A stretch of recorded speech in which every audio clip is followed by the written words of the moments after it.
Selamat hari Minggu. Kami menyambut Bapak Ibu dan Saudara mungkin baru pertama kali beribadah bergabung bersama-sama dengan IFGF Cirebon. Welcome, kami sambut Bapak Ibu dengan sukacita. Mari Bapak Ibu kita ambil satu pujian.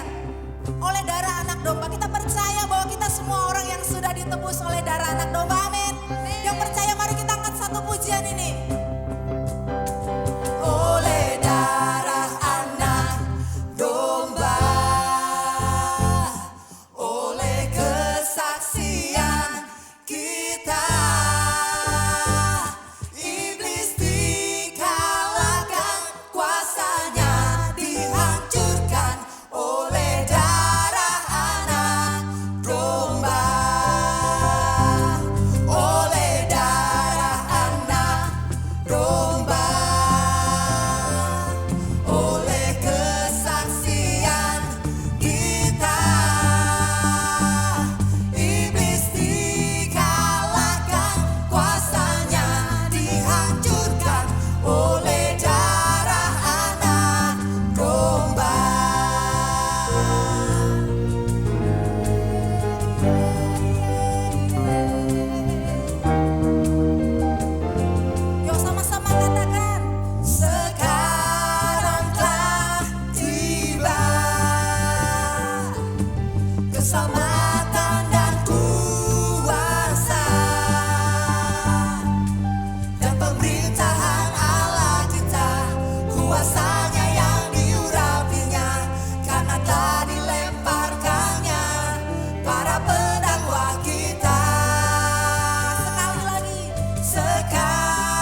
luar biasa ini.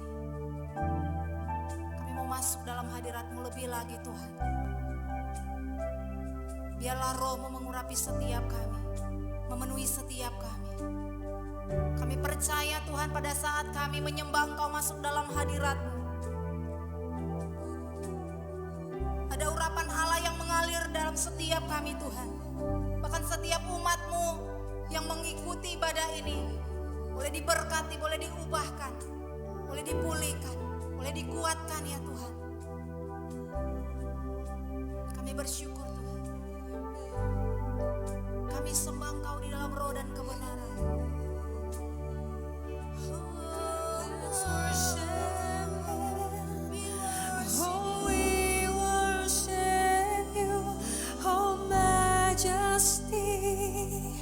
We worship you, my King of Kings.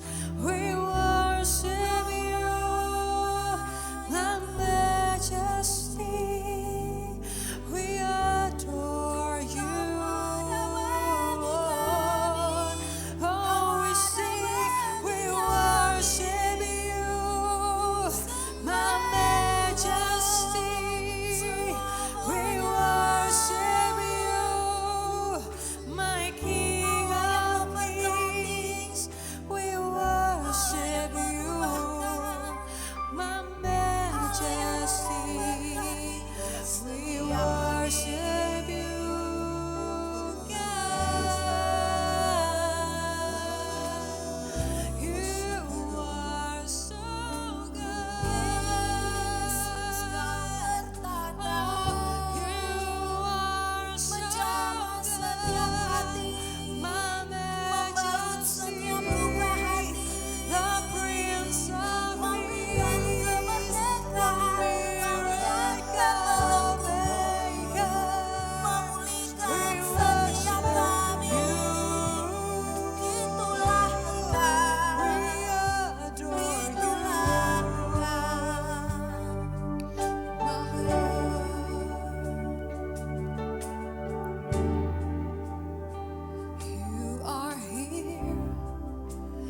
Moving in our midst, I worship you, I worship you. You are here, working in this place. I worship you, I worship you. You are here, moving in our midst. I worship you, I worship you. You are here, working in this place. I worship you, I worship you. 'Cause you are waymaker, miracle worker, promise keeper, light in the darkness. My God, that is who you are. You are waymaker, miracle worker, promise keeper, light in the darkness. My God, that is who you are. You are here, touching every heart. I worship you. Oh yes, oh Lord. I worship you. I worship you. You are here, healing every heart. I worship you. I worship you.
keeper, light in the darkness. My God, that is who you are. You are waymaker, miracle worker, promise keeper, light in the darkness. My God, that is who you are. Waymaker, miracle worker, promise keeper, light in the darkness. My God, that is who you are. Waymaker, miracle worker, promise keeper, light in the darkness. My God, that is who you are. Even though I don't see it, even when I don't see it, you're working. Even when I don't feel it, you're working. You never stop working. You never stop working. Even when I don't see it, you're working. Even when I don't feel it, you're working. You never stop working. You never stop working. Even when I don't see it, you're working. Even when I don't feel it, you're working. You never stop working. You never stop working. Even when I don't see it, you're working. Even when I don't feel it, you're working. You never stop working. You never stop working. Waymaker, miracle worker, promise keeper, light in the darkness.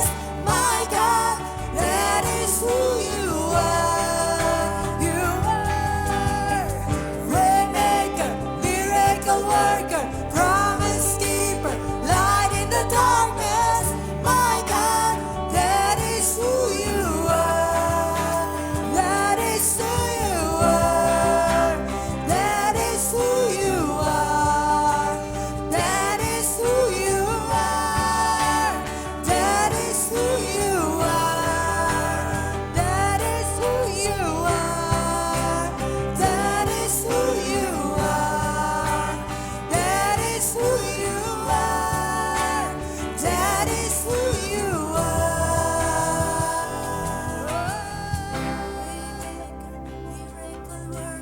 Promise keeper, light in the darkness. My God, that is who you are. Lord, you are waymaker, miracle worker, promise keeper, light in the darkness.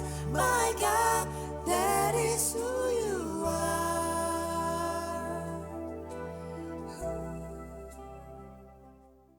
Selamat pagi semuanya, betapa kita bersyukur bahwa penyertaan Tuhan selalu ada bagi kita.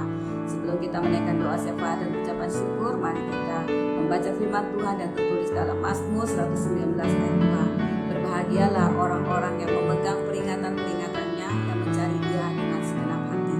Mari kita berdoa. Tuhan Yesus, kami berdoa pemulihan ekonomi atas bangsa kami ini terus terjadi di berbagai sektor yang ada, baik itu industri, perusahaan-perusahaan dan berbagai sektor lainnya. Tuhan, kembali dapat berjalan dengan baik dan normal. Terlebih lagi Tuhan, segala sumber kekayaan alam yang Engkau telah berikan bagi bangsa kami ini, Tuhan, biarlah tanah-tanah yang subur sehingga ladang-ladang, sawah-sawah, petanian semua dapat menghasilkan panen-panen yang baik. Tuhan Yesus, kami juga berdoa untuk presiden, wakil presiden dan seluruh jajaran dewan yang ada. Tuhan, dalam mereka bekerja, melakukan setiap tanggung jawab mereka, Tuhan, Engkau menolong, Engkau menjaga, Tuhan, Engkau membuat apa yang mereka lakukan itu semua dapat berjalan dengan baik dan berhasil dengan baik. Tuhan, terima kasih. Kami juga berdoa untuk para guru dan semua siswa yang akan diberlakukan pembelajaran tatap muka. Tuhan, perlindungan-Mu, kuasa-Mu, Tuhan, melingkupi para guru dan murid-murid yang ada dimanapun mereka bersekolah. Tuhan Yesus, kami mengucap syukur untuk seluruh aparat keamanan yang ada dalam bangsa kami ini. Tuhan, Engkau juga memberi kesehatan, perlindungan-Mu, Tuhan, atas semua aparat-aparat keamanan yang ada. Tuhan, kami bersyukur melalui program apapun yang dilakukan oleh pemerintah dalam usaha penularan angka COVID, Tuhan, dan sudah berhasil. Kami bersyukur sudah terjadi penurunan Tuhan angka-angka COVID Tuhan. Terima kasih ya Bapa. Kami bersyukur juga atas perlindungan-Mu Tuhan buat bangsa kami Indonesia. Engkau terus menjaga bangsa kami ini, melawat bangsa kami ini dan memulihkan bangsa kami ini.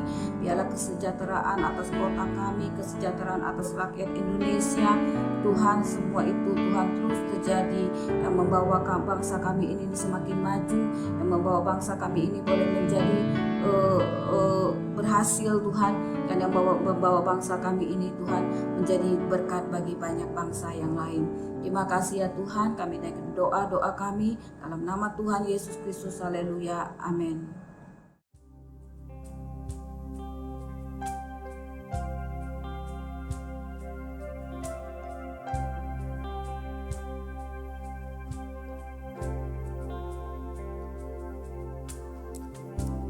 Roh Allah yang hidup penuhiku,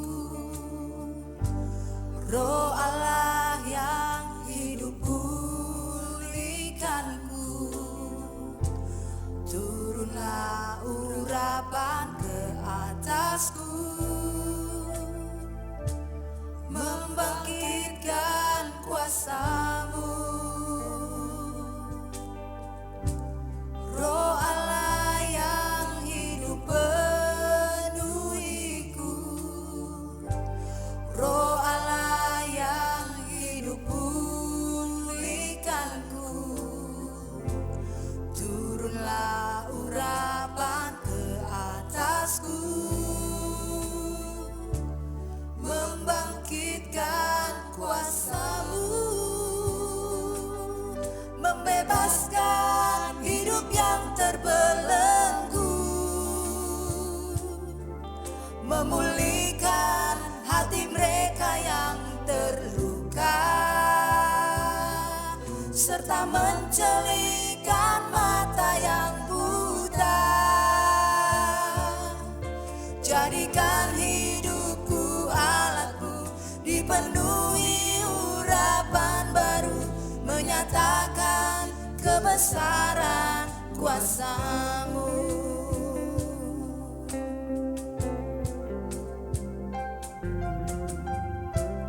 Roh Allah yang hidup penuhiku,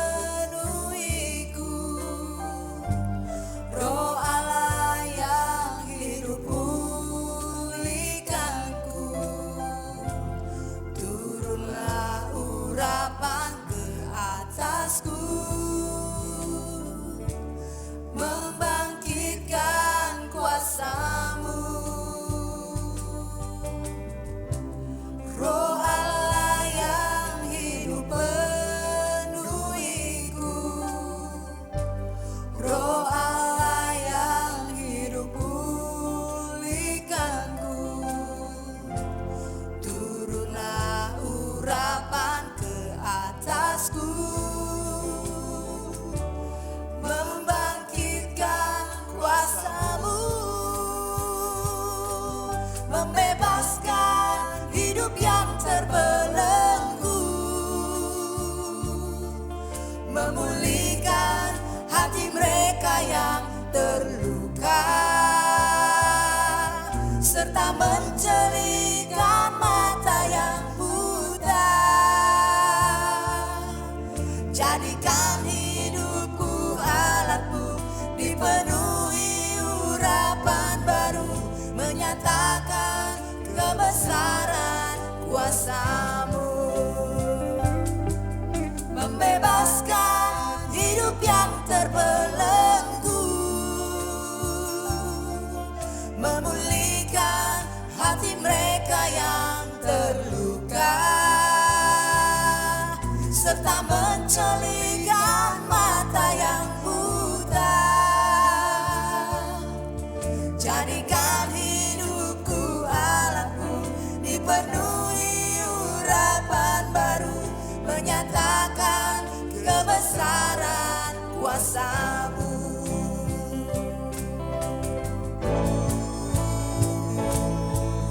Membebaskan hidup yang terbelenggu,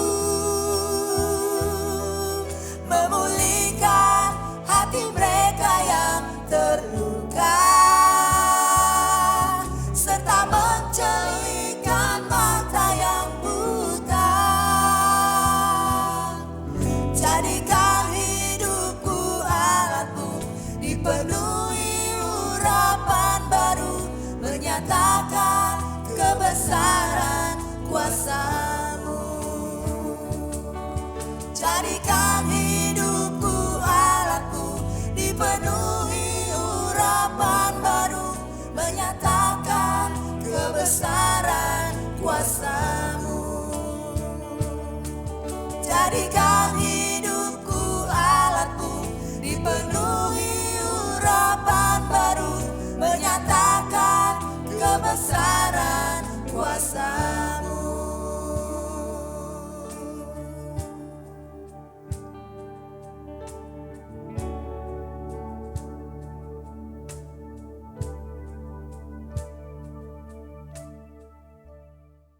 Good morning FGF Cirebon, apa kabar? Saya berdoa saudara dalam keadaan baik dan sehat dimanapun saudara berada. Terima kasih untuk Pastor Handoyo dan Tante, kepada Pastor Tommy dan Civera juga untuk memberikan kesempatan pulpit ini, mimbar ini untuk saya boleh melayani saudara di minggu ini. Saya percaya ada sukacita Tuhan, ada damai sejahtera Tuhan di setiap rumah, di setiap keluarga. Walaupun kita tidak bertatap muka secara langsung, tetapi saya percaya kita akan belajar dari firman Tuhan yang akan menguatkan, memerdekakan kita dan mengubahkan kehidupan kita semakin hari semakin baik, semakin berbuah. Amin. Dan hari ini persiapkan hati saudara supaya kita bisa menerima benih firman Tuhan, sehingga benih firman itu akan tertabur dalam hati yang subur, tanah yang subur, sehingga benih itu akan bertumbuh bahkan berbuah-buah berkali-kali lipat. Dan hari ini, di bulan ini kita berbicara tentang living in freedom, ya, living in freedom, hidup dalam kebebasan. Kita akan belajar banyak, saya percaya, di bulan ini, karena setiap kita perlu tahu bagaimana supaya kita bertanggung jawab dengan kebebasan yang Tuhan percayakan dalam tangan kita. Sekali lagi saya perkenalkan siapa saya Andri Chin, saya melayani di FGF Bandung dan saya melayani di Next Gen. Next Gen itu adalah ada kids, ada youth, teen, dan juga college. Jadi ada 3 departemen yang saya tangani dan saya gembalakan hari ini. Dan saya punya istri Cynthia dan anak saya Zack dan Mark. Itu aja perkenalan dari saya. Sudah lama saya tidak melayani di Cirebon. Saya rasa mungkin terakhir kali yaitu tahun lalu. Tetapi saya berdoa hari ini supaya kita bisa belajar sesuatu dari apa yang ingin saya bagikan. Saya kasih judul apa yang saya ingin bagikan, yaitu The Law of the Spirit of Life. Ya, hukum roh kehidupan. Jadi dalam kehidupan kita ada hukum-hukum yang terjadi dalam kehidupan kita, dan kita mau belajar yaitu hukum roh kehidupan, ya, di tema bulan ini yaitu living in freedom. Nah, sebelumnya saya akan tampilkan ada 3 tokoh, 3 orang yang kita akan lihat kehidupannya. Yang pertama ini, kalau ibu-ibu lihat ini mungkin ibu-ibu akan senang, ibu-ibu akan sangat gembira ketika lihat tokoh ini. Toko fashion, toko tas yang luar biasa, namanya Kate Spade, dan ownernya adalah Kate Spade. Dia yang menciptakan fashion, dia adalah seorang fashion designer dan lain sebagainya. Dia tidak kekurangan apa-apa, dia punya bisnis yang berkembang, dia punya harta yang luar biasa. Tetapi kita tahu pada akhir hidupnya dia memutuskan untuk bunuh diri, dan dia mati bunuh diri. Lalu ada tokoh yang kedua, ini disebut namanya Anthony Bourdain. Ya, dia adalah seorang chef yang luar biasa terkenal. Dia seringkali jadi juri, seringkali dia mengajar tentang bagaimana untuk menjadi chef yang profesional. Dan dia memiliki sebuah restoran yang luar biasa di kota New York. Restoran yang megah, restoran yang mewah sekali, dan pengunjungnya selalu padat di situ. Dia tidak kekurangan uang, dia tidak kekurangan harta, dia tidak kekurangan apa yang dia miliki. Tetapi pada akhir hidupnya, masa akhir hidupnya, dia memutuskan untuk bunuh diri, dan akhirnya dia mati karena bunuh diri. Lalu ada tokoh yang ketiga, ya, ini adalah seorang pastor yang bernama Andrew Stocklane. Dia adalah seorang pastor yang mengembalai di sebuah gereja, ya. Dia adalah pastor, dan kita lihat kehidupannya, keluarganya harmonis sekali. Foto keluarganya, foto istrinya, foto anak-anaknya harmonis sepertinya. Sepertinya tidak kekurangan apa-apa. Sepertinya penuh dengan sukacita, damai sejahtera dalam kehidupannya. Tetapi kita tahu pada akhir hidupnya, Pastor Andrew Stocklane ini, dia mengakhiri hidupnya dengan bunuh diri. Sama seperti Kate Spade dan Anthony Bourdain. Ya, mereka mengakhiri hidupnya dengan bunuh diri. Setiap kita punya freedom, kebebasan untuk kita menentukan segala sesuatu dalam kehidupan kita, untuk memutuskan apa yang akan kita lewati, apa yang akan kita jalani. Ya, Mereka memutuskan untuk mengakhiri hidupnya dengan bunuh diri. Dan saya berdoa supaya kita semua di tempat ini, kita menjadi pribadi orang-orang yang bertanggung jawab dengan kebebasan yang Tuhan percayakan dalam kehidupan saya dan saudara. Nah, makanya itu kita akan mulai dengan Galatia 5 ayat 1. Maka dari itu kita mulai dari Galatia 5 ayat 1. Ini ayat yang pertama yang saya ingin bagikan. Demikian firman Tuhan. Supaya kita sungguh-sungguh merdeka, Kristus telah memerdekakan kita. Garis bawahi sungguh-sungguh merdeka. Ya, artinya apa? Bahwa Tuhan mau kita betul-betul merdeka. Tuhan mau kita betul-betul bukan hari ini merdeka, besok kita terikat kembali dengan dosa, terikat kembali dengan kebiasaan-kebiasaan yang buruk mungkin. Tetapi Tuhan mau supaya kita sungguh-sungguh merdeka. Kenapa? Karena Kristus telah memerdekakan kita. Ketika kita lahir baru, Kristus telah memerdekakan kita. Karena itu berdirilah teguh dan jangan mau lagi dikenakan kuk perhambaan. Seringkali dalam kehidupan kita, ketika kita melakukan sesuatu yang buruk, ketika kita terikat dalam dosa, kita memberikan diri kita untuk kita hidup di bawah kuk perhambaan. Perhambaan apa? Perhambaan atas dosa. Sedangkan Yesus katakan Kristus telah memerdekakan kita. Ketika kita lahir baru, ketika kita menerima Tuhan Yesus sebagai Tuhan dan Juru Selamat, kita sudah dimerdekakan. Dan harusnya kita sungguh-sungguh merdeka. Hari ini saya berdoa supaya kita betul-betul menjadi orang-orang pribadi yang sungguh-sungguh merdeka. Sebelum kita lanjut, mari kita hampiri Tuhan. Tuhan, kami bersyukur untuk hari ini, untuk pagi ini, dan kami menyerahkan waktu pemberitaan firman-Mu supaya benih ini boleh ditabur di tanah yang subur, bertumbuh dan berbuah. Kami siapkan hati, pikiran, dan telinga kami sehingga kami boleh menerima setiap perkataan Tuhan hari ini. Terima kasih Bapa, di dalam nama Yesus kami berdoa dan mengucap syukur. Amin. Nah, Galatia 5 ayat 1 dikatakan bahwa kita betul-betul harus sungguh-sungguh merdeka. Pertanyaannya, apa kita sungguh-sungguh sudah merdeka hari ini? Karena saya menemukan kebenarannya. Kita sudah dimerdekakan, tetapi banyak orang percaya, anak-anak Tuhan yang gagal mempertahankan kemerdekaannya. Jadi artinya apa? Bahwa saya menemukan banyak sekali orang Kristen yang hari ini hidupnya masih terikat, dikuasai oleh dosa dan belum menemukan solusi sampai hari ini. Banyak anak-anak Tuhan tahu standar kebenaran, tahu standar kehidupan yang harusnya kita lalui, tetapi kita seringkali kalah oleh yang namanya daging. Setiap kita memiliki daging dan seringkali kita kalah. Secara de jure ya kita sudah merdeka, betul. Kita tahu firman-Nya di Galatia 5 ayat 1 bahwa kita sungguh-sungguh merdeka. Kita sudah merdeka, tetapi de facto, secara faktanya di lapangan banyak orang yang percaya yang belum sungguh menikmati kemerdekaan itu. Nah, pertanyaannya, apakah saudara sudah menikmati kemerdekaan itu hari ini? Apa yang membuat orang-orang percaya gagal menang dari dosa? Dosa itu sama seperti hukum gravitasi, ada daya tarik. Makanya kenapa orang tertarik untuk melakukan dosa? Karena dosa seperti hukum gravitasi. Dosa itu adalah hukum ya. Mari kita baca di Roma 8 ayat 1 sampai 4. Roma 8 ayat 1 sampai 4. Saya akan bacakan New King James Translation buat saudara hari ini supaya kita lebih mengerti ya. Roma 8 ayat 1 sampai 4. There is therefore no condemnation to those who are in Christ Jesus. Garis bawahi who are in Christ Jesus. Siapa yang tinggal di dalam Dia, ya. Who do not walk according to the flesh, yang tidak berjalan dalam kedagingannya, but according to the Spirit, tetapi yang berjalan dengan roh. Ayat 2, garis bawahi ini, for the law of the Spirit of life. Katakan hukum roh kehidupan. Coba di chat, kalau saudara di rumah, saudara di YouTube, saudara boleh chat hukum roh kehidupan. Artinya apa? For the law of the Spirit of life. Ada hukum roh kehidupan in Christ Jesus, di dalam Yesus Kristus, has made me free from the law of sin and death. Yang sudah membebaskan saya dari hukum dosa dan kematian.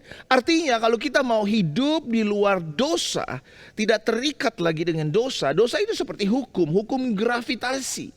Nah, caranya cuma satu, supaya kita merdeka, betul-betul merdeka, yaitu kita harus hidup di bawah hukum roh kehidupan, the law of the Spirit of life.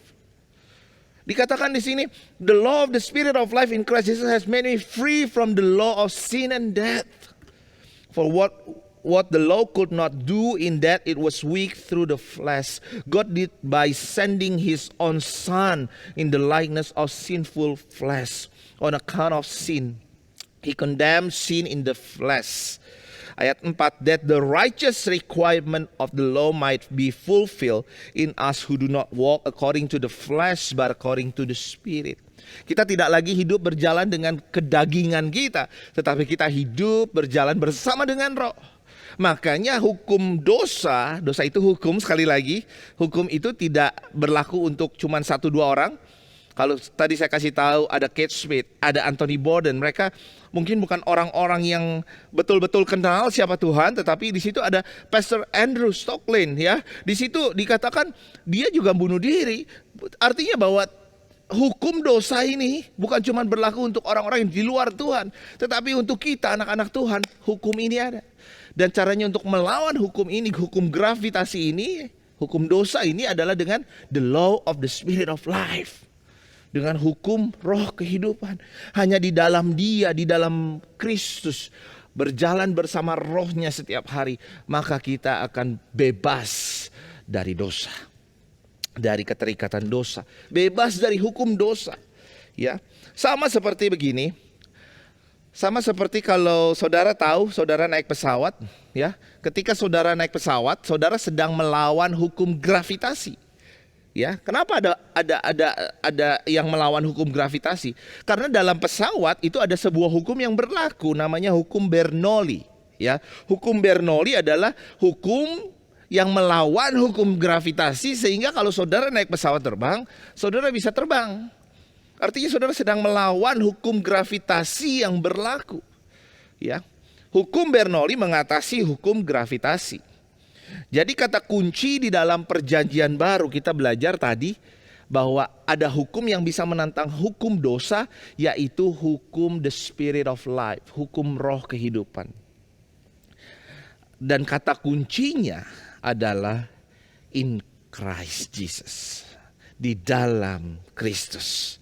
Kata in Christ ditulis dalam firman Tuhan, ditulis 83 kali. Artinya sangat penting untuk kita hidup di dalam Kristus. Banyak anak Tuhan sudah lahir baru tetapi hidupnya tidak hidup di dalam Kristus. Jadi artinya kita tidak hidup di dalam hukum roh kehidupan. Makanya kita seringkali tergoda untuk kita terikat dalam hukum dosa. Prinsip kehidupan itu didesain pada mulanya adalah untuk kita hidup di dalam Kristus, ya. Hidup di dalam Kristus. Makanya Filipi 4 ayat 13, demikian firman Tuhan, Filipi 4 ayat 13. Segala perkara dapat kutanggung di dalam Dia yang memberi kekuatan kepadaku. Saya akan bacakan NIV Bible supaya lebih jelas. I can do all things. All things artinya segala sesuatu, segala perkara dikatakan di situ. I can do all things through Christ who strengthens me. Hanya di dalam Dia kita bisa melakukan segala sesuatu, segala perkara. Hanya di dalam Dia. Ya, kalau saudara pernah lihat sebuah video mungkin ketika orang astronot ada di antariksa di sana, ya. Semua orang di sana sepertinya sedang melawan hukum gravitasi, betul? Melawan hukum gravitasi sehingga mereka bisa melayang, tubuh mereka sepertinya ringan sekali.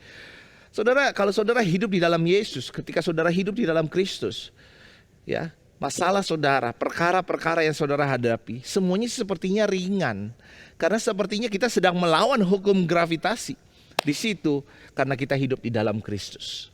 Ketika kita hidup di dalam Kristus, segala masalah kita, segala beban kita, struggle kita, semua pergumulan kita, semuanya sepertinya jadi ringan. Karena kita hidup di dalam Kristus. Kita hidup di bawah hukum roh kehidupan. Haleluya.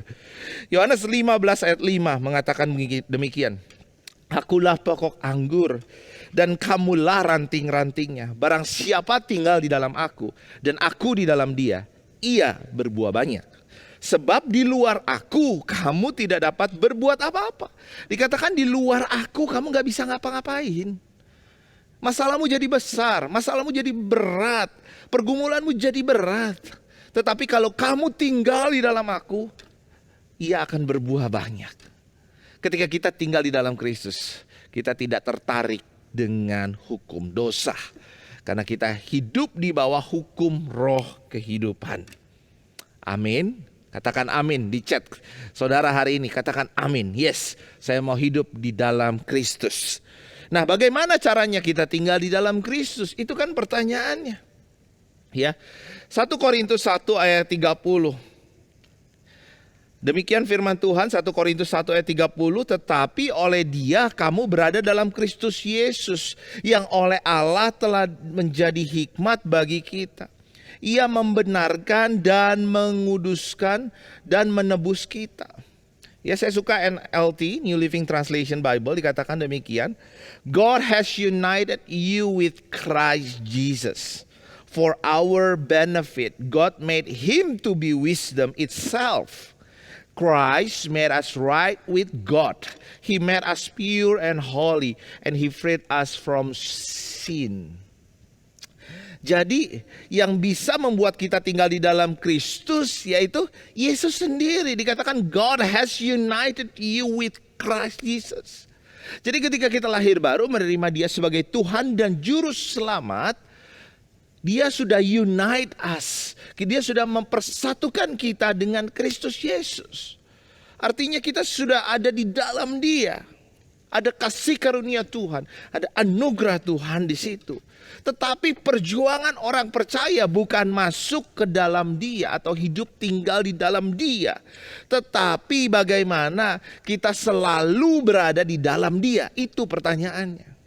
Saya ulang sekali lagi, perjuangan orang Kristen, seperjuangan kita anak-anak Tuhan, bukan bagaimana supaya kita tinggal di dalam Dia, tetapi bagaimana kita tetap berada di dalam Dia. Karena sebetulnya ketika kita lahir baru, ketika kita percaya Tuhan sebagai Tuhan dan Juru Selamat, God has united you and me. Tuhan sudah mempersatukan kita semua dengan Kristus Yesus. Tinggal pertanyaannya, bagaimana kita tetap berada di dalam Dia. Bukan bagaimana caranya kita masuk tinggal di dalam Dia, tetapi bagaimana kita tetap berada di dalam Dia. Itu pertanyaannya. Kolose 2 ayat 6, kita akan buka.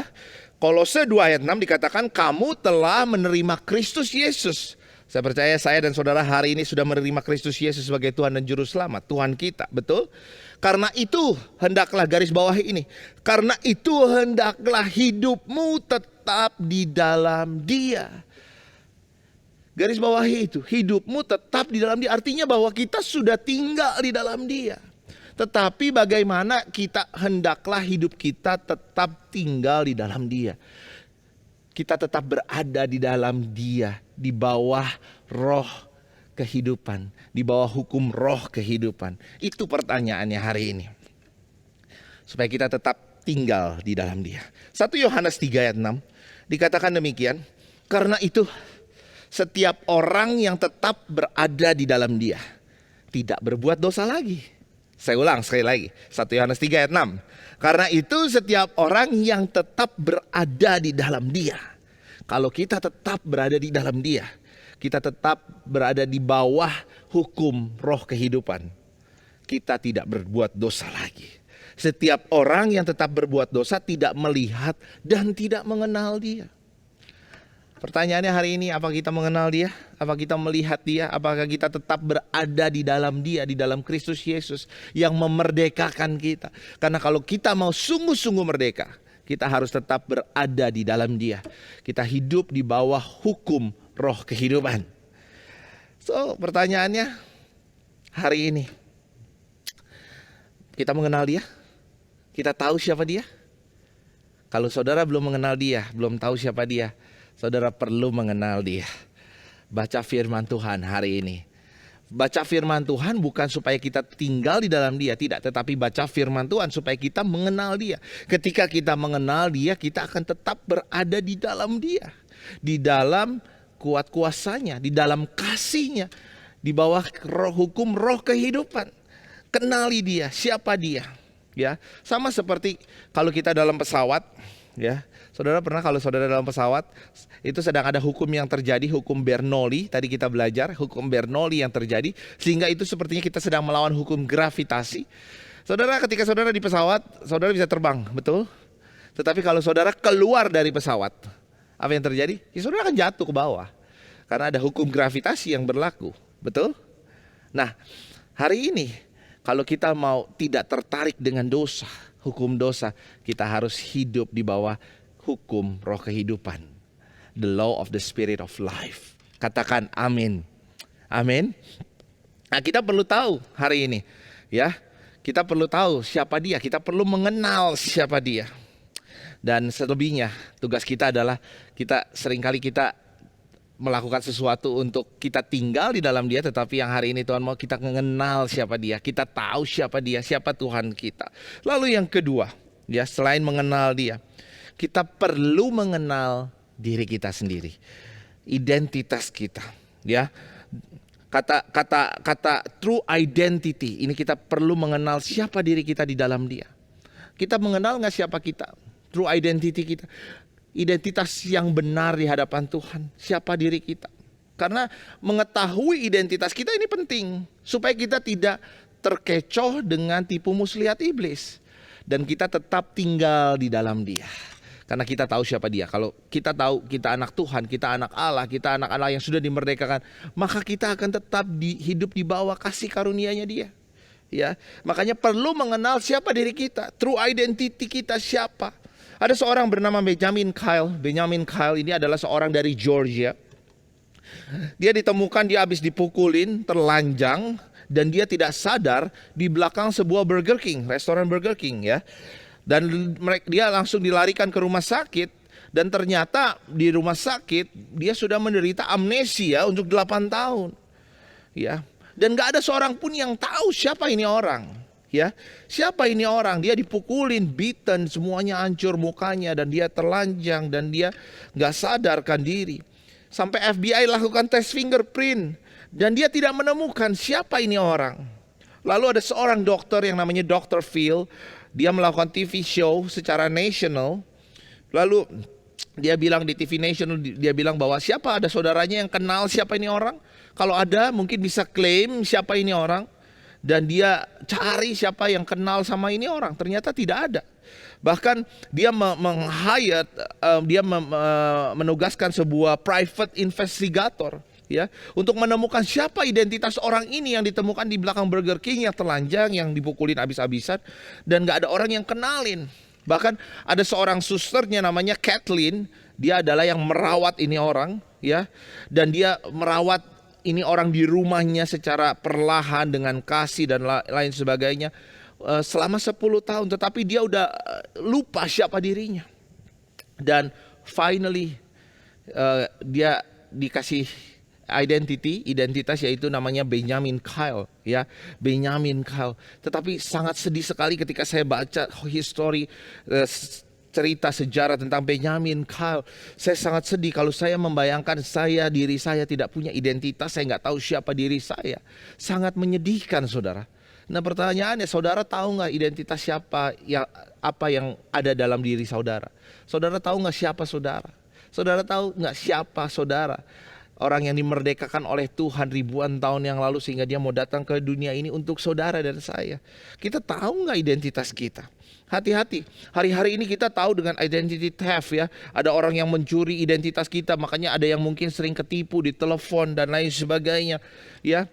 Hati-hati dengan itu, karena iblis sukanya mencuri identitas kita. Iblis bisanya mencuri, membunuh, dan membinasakan. Iblis tuh nggak bisa create, dia nggak bisa menciptakan, tetapi dia bisa mencuri, membunuh, dan membinasakan.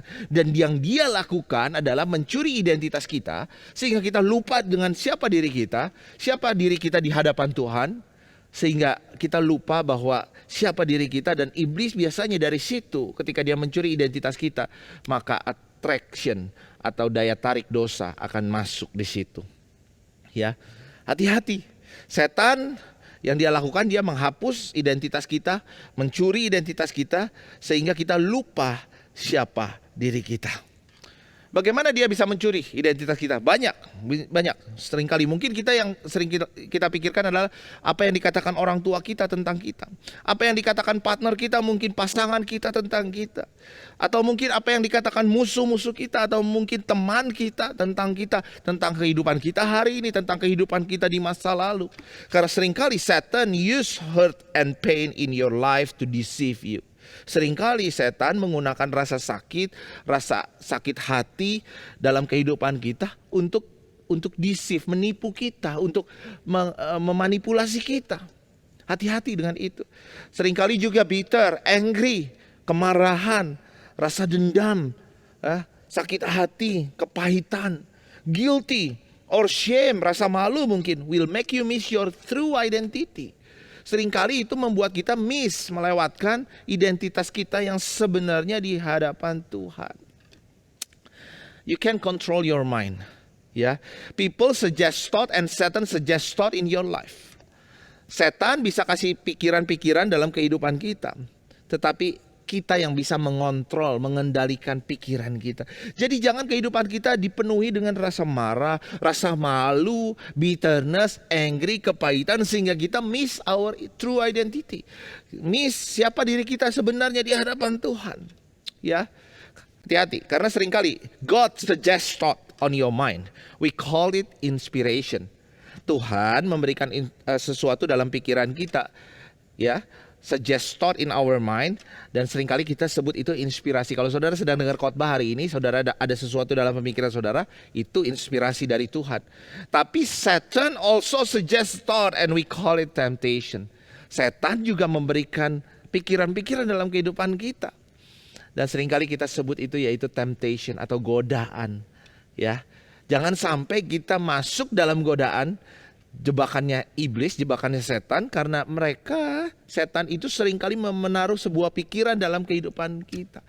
Kate Spade, Anthony Bourdain, Andrew Stocklane, ya, mereka punya pikiran yang diberikan oleh setan untuk memanipulasi, menipu kehidupan mereka, yang disebut temptation, dan mereka masuk dalam temptation, mereka masuk dalam godaan itu, mereka masuk dalam attraction-nya setan, dan akhirnya memutuskan untuk bunuh diri. Wow.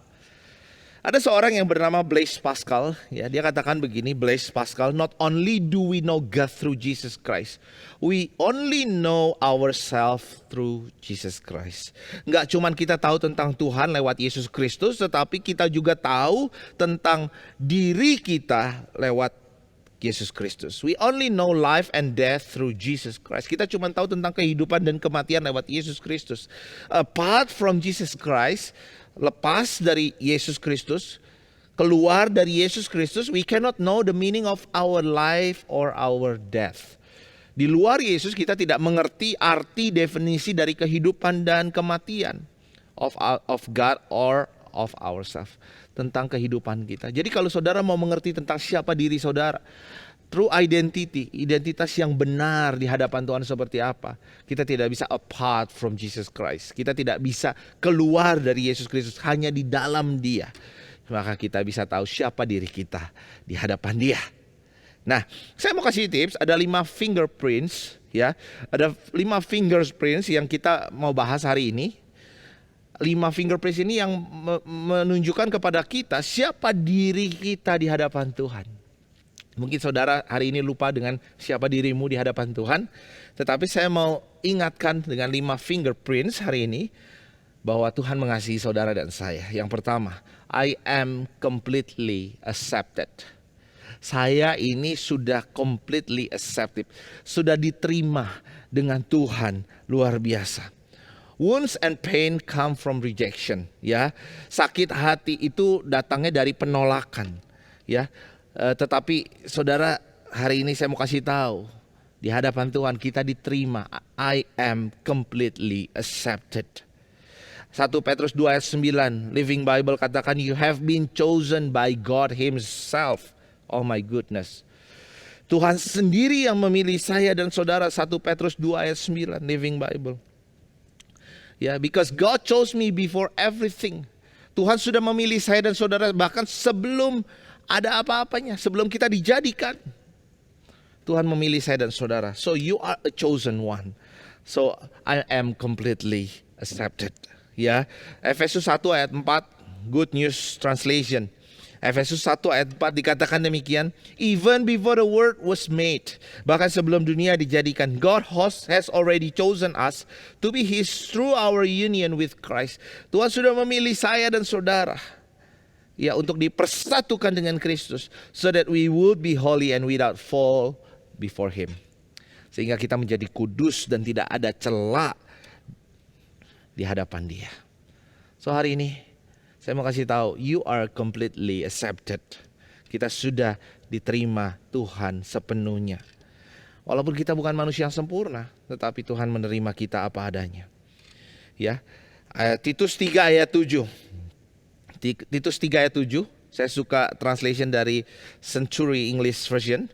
Ya, Jesus treat us much better than we deserve. He made us acceptable to God and gave us the hope of eternal life. Jesus made me acceptable. Dikatakan dia menerima kita apa adanya. Ya. So the acceptance from God is not based on your performance, is a gift. Penerimaan dari Tuhan itu bukan karena apa yang kita lakukan buat Dia, apa yang kita sudah lakukan, tidak. Apa yang akan kita lakukan, tidak, tetapi is a gift. Ini adalah sebuah pemberian dari Tuhan, kasih karunia dan anugerah. So you are completely accepted. Kita sudah diterima secara komplit oleh Tuhan kita. Lalu yang kedua, fingerprints yang kedua, I'm extremely valuable. Ya, saya sangat berharga di mata Tuhan. I'm extremely valuable. Saya sangat berharga di mata Tuhan. Wow. 1 Petrus 2 ayat 9 dikatakan, you are a holy nation, people belonging to God. Kamu itu milik kepunyaannya Tuhan. You are extremely valuable. Engkau sangat berharga. Kalau hari ini iblis mengisi pikiranmu dengan kamu gak worth it, kamu gak layak di hadapan Tuhan. No, saya mau kasih tahu hari ini, you are extremely valuable. Engkau sangat layak di hadapan Dia. Yang membuat valuable bukan karena usaha kita, bukan karena apa yang kita lakukan, tetapi apa yang Tuhan sudah lakukan untuk kita semuanya. Makanya itu membuat kita valuable. Ya. Deuteronomy 7 ayat 6 dikatakan begini, NIV Bible, for you are a people holy to the Lord your God. The Lord your God has chosen you out of the peoples on the face of the earth to be His people, His treasure possession. Wow, kau berharga di mata Tuhan, dikatakan. Kau berharga di mata Dia. Ya, Yesaya 43 ayat 4. Yesaya 43 ayat 4 saya akan bacakan dalam versi bahasa Inggris, maafkan saudara karena supaya kita lebih mengerti. Yesaya 43 ayat 4 dikatakan gini, God says you are precious to me. Wow, mungkin orang tua kita gak pernah bilang you are precious to me. Mungkin orang tua kita gak pernah bilang kau berharga buat saya. Tetapi Tuhan katakan you are precious to me. Kau berharga di mataku. Wow, karena Dia adalah Bapa kita. Dia adalah Bapa kita. Everybody is created by God and loved by God. But not everybody is child of God. You have to choose to be in God's family. Kita ini adalah anak-anak Dia, kepunyaannya Dia, berharga di matanya Dia. Oh my goodness. Wow. Lukas 12:24 New Living Translation dikatakan gini, look at the birds. Ya, lihat pada burung-burung itu. They don't plant or harvest or store food in barns, for God feeds them. Burung-burung aja di udara, mereka gak pernah menanam, mereka tidak pernah menuai, tetapi Tuhan memelihara mereka, memberi makan mereka. And you are far more valuable to Him than any birds. Dikatakan bahwa kita lebih berharga, jauh lebih berharga daripada burung-burung di udara. Masa burung aja dipelihara, masa kita gak dipelihara? Kita dipelihara because you are extremely valuable. Amin. Itu yang kedua. Lalu yang ketiga, fingerprint yang ketiga, I'm eternally loved. Saya ini dikasihi. Saudara dikasihi. Ya, 1 Petrus 2 ayat 9 dikatakan, once you were not a people, but now you are a people of God. Engkau dikasihi karena you are a people of God, karena engkau anak-anak Allah, engkau anak-anak Dia. You are eternally loved. Engkau dikasihi sepanjang masa. Kasih Tuhan tidak pernah ending, tidak pernah berakhir. Kasihnya bukan conditional tapi unconditional love. Wow, luar biasa. Luar biasa. Yeremia 31 ayat 3 dikatakan demikian, New Living Translation. I have loved you people, my people, with an everlasting love, with unfailing love I have drawn you to myself. Wow, Jesus love dikatakan bukan conditional love, unconditional love. Nggak cuma unconditional love, tapi unending love. Itu yang luar biasa. Kasihnya dia. I have loved you my people. Saya sudah mengasihimu with my everlasting love. Dengan kasih yang tidak pernah terbatas. With unfailing love. Kasih yang tidak pernah hilang. I have drawn you to myself. Kasih Tuhan unconditional and unending. Unending love. Tidak pernah berkesudahan dan tidak pernah habis-habisnya. Itu yang ketiga. Lalu yang keempat, I'm totally forgiven. You are totally forgiven. Kita sudah diampuni sepenuhnya. Wow. Roma 8 ayat 1 dikatakan, so now there is no condemnation for those who belong to Christ Jesus. Tidak ada lagi intimidasi, tidak ada lagi condemnation, karena dia sudah membebaskan kita. So we are totally forgiven. Kita sudah diampuni. Bahkan di Yesaya 43 ayat 25 dikatakan, I am he who blots out your transgressions for my own sake and remember your sins no more. Dia tidak mengingat lagi dosamu dan dosa saya hari ini. So we are totally forgiven. Dengan setiap dosa yang kita lakukan, setiap kesalahan, setiap perhambaan, setiap keterikatan kita hari ini, we are totally forgiven. Saudara harus tahu ini. Lalu yang terakhir, yang kelima, fingerprints-nya, I am fully capable. Artinya saya mampu, saya dimampukan, saya mampu. Haleluya. Kisah Rasul 26 ayat 18. Kisah Rasul 26 ayat 18 dikatakan to open their eyes so that they may turn from darkness to light. Kita sudah beralih dari kegelapan masuk ke dalam terangnya. And from the power of Satan to God. Dari kuasa setan yang membelenggu kehidupan kita, yang mengikat kehidupan kita, kita berpindah kepada power of God dengan kekuatan Tuhan, that they may receive forgiveness of sins and place among those who are sanctified by faith in me. Buat kita yang sudah dimurnikan, kita sudah diampuni, totally forgiven, so you are capable. Kita dimampukan untuk melakukan banyak hal. Kita sudah dipindahkan dari kuasa setan, perhambaan kuasa setan menuju kuasa Kristus, kuasa Tuhan yang memerdekakan kita semua hari ini. Saya akan tutup dengan 2 Korintus 3 ayat 5 sampai 6. 2 Korintus 3 ayat 5 sampai 6, demikian firman Tuhan. There is nothing in us that allows us to claim that we are capable of doing this work. Tidak ada yang bisa membuat kita bisa mengklaim bahwa kita mampu melakukan ini. The capacity we have comes from God. Kapasitas kita, kemampuan kita, ya, itu datangnya dari Tuhan. It is He who made us capable of serving the new covenant, which consists not of a written law but of the Spirit. Kita tidak lagi hidup di bawah hukum Taurat, tetapi kita hidup di dalam hukum Roh yang sudah memerdekakan, memberikan perjanjian yang baru, yang membuat kita capable, yang membuat kita mampu, punya kapasitas yang besar di hadapan Dia. The written law brings that, ya. Tulisan-tulisan yang mengandung hukum mengandung sebuah kematian, but the Spirit gives life. Tapi Roh yang memberikan kita kehidupan. So hari ini saya berdoa, saudara hidup dalam Roh, tetap hidup di dalam Dia, ya. Jangan keluar apart from Him, karena kita tidak mampu, tidak bisa berbuat apa-apa. Tetap hidup di dalam Dia. Kenali siapa Tuhan kita, baca firman-Nya. Karena lewat firman-Nya kita mengenali pribadi Yesus, pribadinya Yesus, siapa Dia.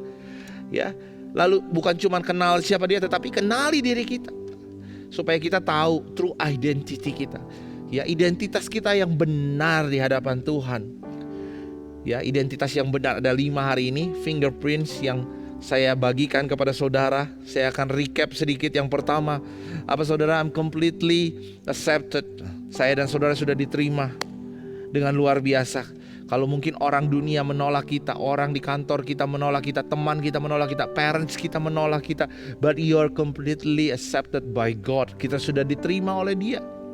Ya, lalu I'm extremely valuable. Engkau dan saya ini sangat-sangat berharga di mata Dia, sehingga Dia mau datang mati di kayu salib buat saya dan saudara, memberikan kita kemerdekaan, freedom. Lalu I'm eternally loved, you are eternally loved. Kau sudah dikasihi dengan unconditional love, kasih yang tanpa syarat, kasih yang tidak terbatas, and unending love, kasih yang tidak pernah habis, tidak pernah putus dalam kehidupan kita. Lalu I'm totally forgiven, you are totally forgiven. Kita sudah tidak lagi ada hukum perhambaan, kita tidak terikat lagi dengan dosa, tapi kita sudah diampuni dengan penuh kasih karunia anugerah Tuhan yang terjadi dalam kehidupan kita. Lalu yang terakhir, I'm fully capable. Saya dimampukan dengan kapasitas yang saya miliki. Apa yang saya bisa lakukan, pekerjaan, pelayanan saya. Ya, I'm fully capable. Kenapa? Karena Dia sudah memerdekakan kita. Kapasitas Dia yang diberikan kepada kita sehingga kita mampu melewati setiap kehidupan kita. Dan walaupun kita menghadapi struggle hari-hari ini, mungkin Dia akan memampukan kita untuk keluar lebih dari pemenang. Amin. Yang saya mau bagikan itu, semoga ini menjadi berkat buat saudara. Saudara bisa belajar sesuatu hari ini. Dan sungguh doa saya adalah saudara menjadi orang-orang Kristen, saudara menjadi anak-anak Tuhan yang dimerdekakan. Bukan cuma dimerdekakan, tetapi sungguh-sungguh merdeka. Karena Kristus sudah memerdekakan kita, tetapi kita harus tetap tinggal di dalam Dia. Kita sudah tinggal di dalam Dia, tetapi apakah kita masih tinggal berada di dalam Dia apa enggak hari ini? Supaya kita tetap tinggal berada di dalam Dia, kenali pribadi Yesus lebih dalam lagi, dan kenali siapa diri kita di hadapan Dia. Dan itu akan benar-benar memerdekakan kita, sehingga kita hidup di bawah the law of the spirit of life, hukum roh kehidupan. God bless you all. Mari kita berdoa. Kami bersyukur untuk hari ini Bapa. Kami bersyukur karena kami tahu kami sudah diampuni, kami diterima, kami dikasihi, kami dimampukan ya Tuhan. Terima kasih Tuhan karena you accept us. Kau menerima kami apa adanya, tidak karena ada syaratnya. Terima kasih untuk your unconditional love, untuk kasih yang tidak terbatas, tidak penuh dengan syarat, tidak ada endingnya, tidak ada akhirnya Tuhan. Terima kasih Bapa karena kebebasan, freedom yang kami miliki, yang kami sudah terima. Kami sungguh-sungguh merdeka, dan ajar kami untuk mengenal siapa Engkau lebih dalam lagi. Ajar kami untuk mengenali diri kami sepenuhnya Tuhan, sehingga kami firm, kami yakin siapa diri kami di hadapan Tuhan, dan kami tetap tinggal di dalam Engkau. Dan kami hidup di bawah the law of the spirit of life, hidup di bawah hukum roh kehidupan yang akan selalu memerdekakan kami. Kami tidak lagi dikenakan kuk perhambaan, tetapi Engkau membebaskan kami. Terima kasih Bapa di surga. Kami bersyukur untuk firman-Mu, materaikan firman-Mu sehingga ini boleh bertumbuh berbuah dalam kehidupan kami. Berkati setiap jemaat-Mu di FGF Cirebon, berkati Pastor Handoyo, Pastor Tommy Tuhan, and family. Kami percaya Tuhan ada penyertaan, perlindungan, kesehatan Tuhan untuk setiap teman-teman kami di Cirebon Tuhan. Terima kasih ya Bapa. Kami bersyukur hari ini dan kami percaya Tuhan berkat-Mu ada untuk setiap kami. Jika kami mendengarkan firman-Mu baik-baik dan kami lakukan dalam kehidupan kami sehari-hari, maka Tuhan Kau sediakan berkat Tuhan yang luar biasa untuk setiap kami. Kami percaya setiap jemaat-Mu Tuhan tidak akan turun, tetapi mereka akan naik menjadi kepala dan bukan jadi ekor. Apapun yang dilakukan berhasil di dalam nama Yesus. Kami berdoa syukur. Haleluya. Amin. God bless you all. Happy Sunday.